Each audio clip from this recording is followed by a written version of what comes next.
Desde Apaneca, para toda la linda gente de mi querido El Salvador, llega el grupo Viento.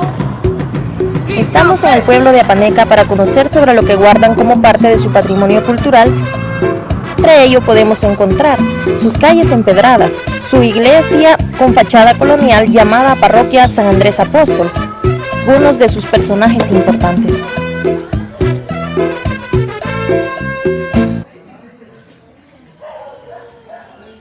Nos encontramos en la ciudad de Apaneca y aquí a mi lado derecho tengo al alcalde Osmin Antonio Guzmán. Nosotros traemosle una pregunta acerca de qué es el patrimonio cultural para usted. Para mí, el patrimonio cultural es que en Apaneca se trabaja mucho en la cultura y todo lo convertimos en cultura. Y las costumbres que hay aquí. Aquí hay costumbres de todos lados, aquí es bonito. Aquí más se invierte en la cultura, se ve mejor en el tiempo de fiesta, en noviembre. Hay un montón de actividades que todas son bien bonitas y siempre, en estos tiempos, siempre hay actividades. ¿Me podría hablar acerca de la iglesia? Algo que usted sepa de las historias anteriores. Dice que se decía mucho, pero nunca lo dieron escrito. Nosotros fuimos a Antiguo Guatemala, que en una iglesia allí decían que tenían escrito todo lo de Apaneca, pero no nos dieron nada. Pero aquí esta iglesia estaba construida en 1450, la 68. Esta iglesia es nueva, esta la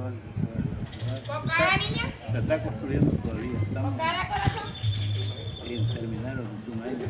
Nos falta todavía para terminar. Pero ahí había una tradición. Cuando lo montamos, eso quiero decirles, había una cantidad de aceite en ese donde aquí enterraban la gente anteriormente, que había pestes. Enterraban gente, hallábamos, pero con munición de huesos, ya no había. Ahí en el patio es donde están construyendo. No. Ajá. De la iglesia. Aquí era un cementerio. Antes. Y cuentan las historias de que antes aquí peleaban. Y hay un sótano de aquí a San Andrés, que esto te le puede contar mejor. Y ahí se iban, los van huyendo porque los venían los niños.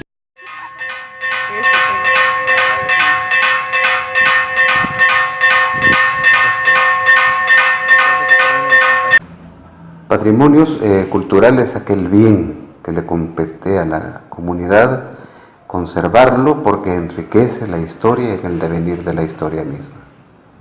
En cuestión de patrimonio inmaterial, todo aquello que se pueda ir narrando, que va pasando de generación en generación, costumbres que no son tal más que narraciones propiamente dichas.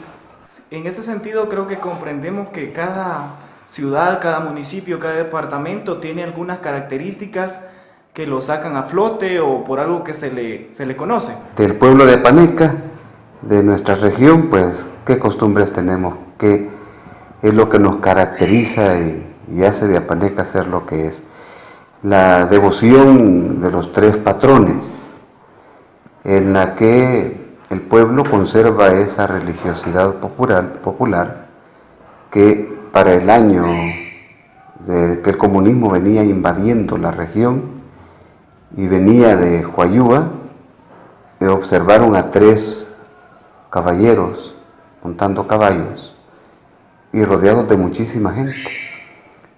Toda la gente que venía a apoderarse del lugar se echó atrás y entonces el pueblo con veneración recuerda ese hecho y tiene la devoción a los tres patrones, San Andrés, Santiago y San Pedro, a quienes le atribuyen el milagro de salvaguardar la región del comunismo.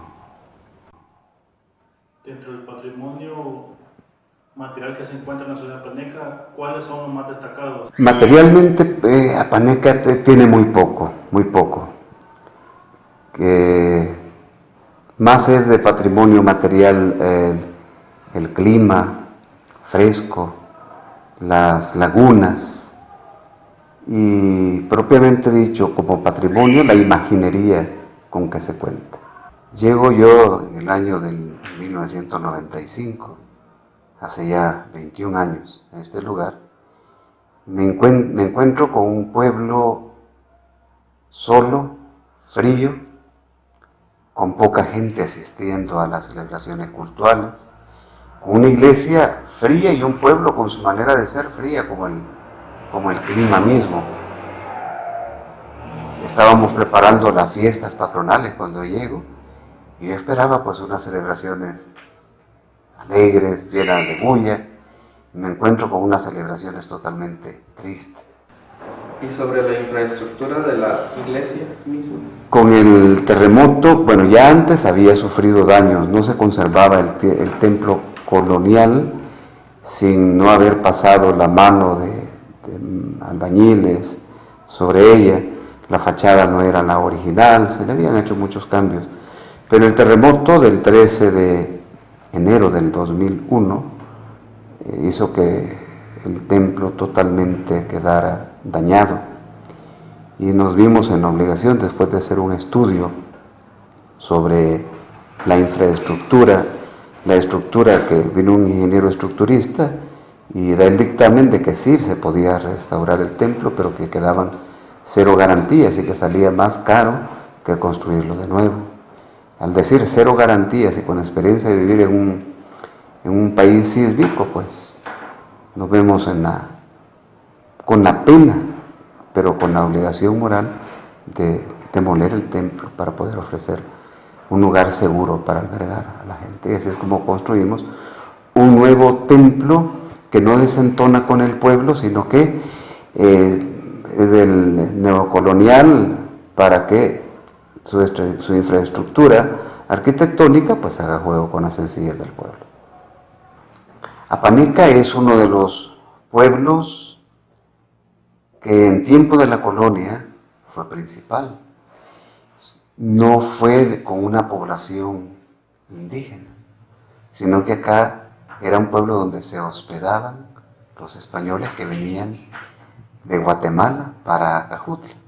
Entonces era como un lugar de dormitorio. Si ustedes ven, la mayoría de la gente de Apaneca, sus rasgos no son indígenas, a diferencia de los pueblos vecinos. Entonces era una iglesia pequeña donde residían varios frailes, sacerdotes, y desde acá se desplazaban a varios lugares para la evangelización. Entonces por eso se cuenta con campanas de 1889 y por supuesto que hubo otras anteriores que no hay de ellas rastros. Se ofrece, también es parte del patrimonio de Apaneca, la danza de la garza, que es como la historia contada, narrada, del origen del pueblo a través de la encarnación del Hijo de Dios. Y hay otras muchas más tradiciones que se conservan, la Semana Santa, las procesiones, que ese es patrimonio, porque nos va transmitiendo la religiosidad del pueblo a través de las generaciones. Y se ve cómo ancestralmente se da la fusión de lo que es lo propio de nuestros antepasados con lo que es el cristianismo. De Apaneca yo únicamente les puedo decir que ha habido un personaje muy importante, se llamaba Don Luis Melgar. Don Luis Melgar no era muy talentoso, pero no sé si salió a educarse fuera del pueblo, no sé cómo fue la cosa, pero era tan bondadoso, tan bueno, que cuando no sé qué presidente había en Guatemala y el río Paz no dejaba pasar a la gente, había que buscar senderos como atravesarlo. Entonces se puso de acuerdo con el presidente de Guatemala y puso a la mitad del costo del primer puente del río Paz, Don Luis Melgar, que era de Apaneca. No anduvo diciéndole al gobierno de él ni nada, fue gobernador, fue diputado, alcalde de Apaneca, él puso la luz eléctrica aquí en el año 1996.